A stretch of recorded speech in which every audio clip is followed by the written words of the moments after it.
Hello friends, today I'll show you how to prepare and bake barramundi fish in the oven. This is my favorite fish.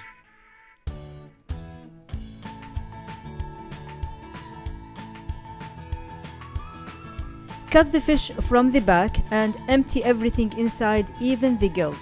At this point, do not rinse the fish.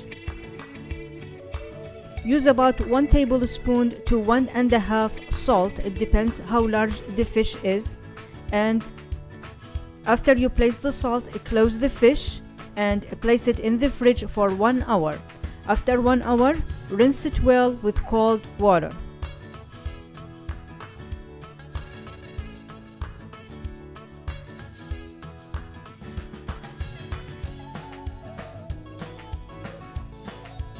Let it drain well and then place it on the baking sheet. Bake at 200. If you are using convection oven which has a fan, it will bake evenly very well.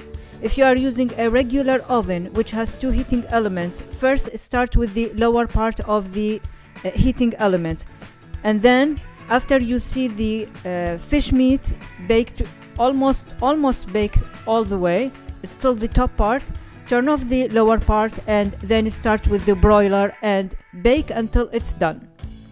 Now, testing time. When it's fresh and baked well, it tastes amazing. I wish you will try it. And thank you for watching.